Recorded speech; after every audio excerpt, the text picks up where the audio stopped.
Ramadan Picks. Assalamu alaikum wa rahmatullahi wa barakatuh. My dear brothers and sisters in Islam, welcome to a brand new episode of Ramadan Picks. Inshallah ta'ala, in the few minutes that I have with you all, I'm going to be touching on a very, very great act of worship. A very, very great act of ibadah. An act of worship which is a secret between the Lord and His slave. And this is the act of worship that almost around 2 billion Muslims around the world are performing right now during the blessed month of Ramadan.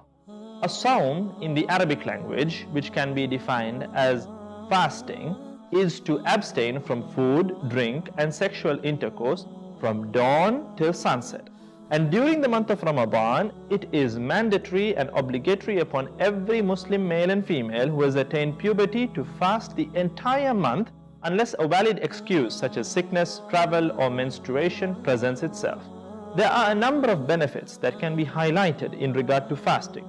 The benefits can be divided into two main categories: benefits for our physical bodies and benefits for our spiritual souls.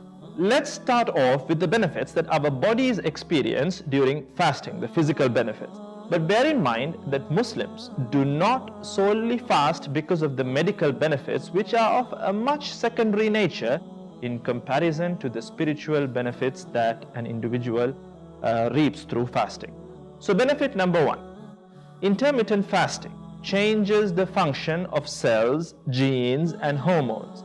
When you don't eat for a while, several things start to happen in your body. For example, your body starts to initiate important cellular repair processes and changes hormone levels to make stored body fat more accessible. Doctors and experts state that many changes occur in your body during fasting, such as, number one, insulin levels. Blood levels of insulin drop significantly, and this facilitates fat burning. Number two, human growth hormone. The blood levels of growth hormone may increase as much as 5-fold.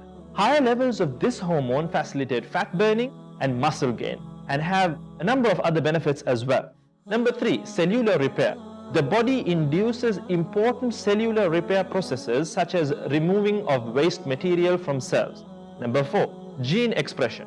There are beneficial changes in several genes and molecules related to longevity and protection against a number of diseases.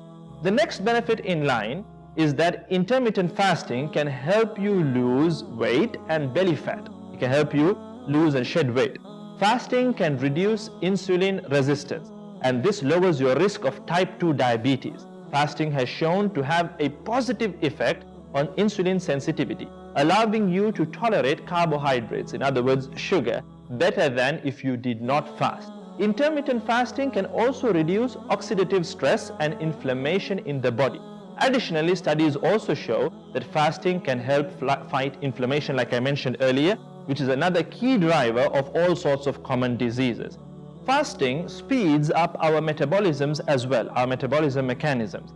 Fasts can regulate your digestion and promote healthy bowel function, thus improving your metabolism once again. Fasting is also good for your brain. You might wonder why. What is good for the body is often good for the brain as well. Fasting improves various other features known to be important, very much important for brain health. Fasting has also shown to improve other brain functions because it boosts the production of a protein called brain-derived neurotrophic factor, BDNF. Doctors state this. Moving on, fasting also improves your immune system because it reduces free radical damage, it regulates inflammatory conditions in the body, and it starves off cancer cell formation. So my dear brothers and sisters in Islam, this list keeps going on and on and on. But it is of extreme importance that we understand as Muslims that fasting during the month of Ramadan can most definitely be very, very good for your health if it is done correctly. Many of us tend to break our fasts daily with feasts spread across huge tables, resulting in us actually gaining much more weight during the month of Ramadan than during normal days. My dear brothers and sisters in Islam, The underlying principle that needs to be adhered to behind the month of Ramadan is self-discipline and self-control.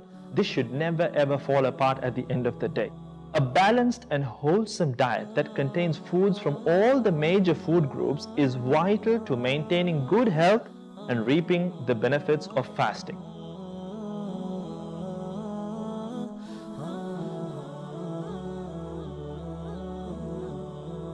So my dear brothers and sisters in Islam, make sure that you strike a balance. Because when you look at the teachings of the Prophet ﷺ, you see it very clearly that even in terms of how you're supposed to eat, he ﷺ taught us that we are supposed to divide our stomach into 3 portions.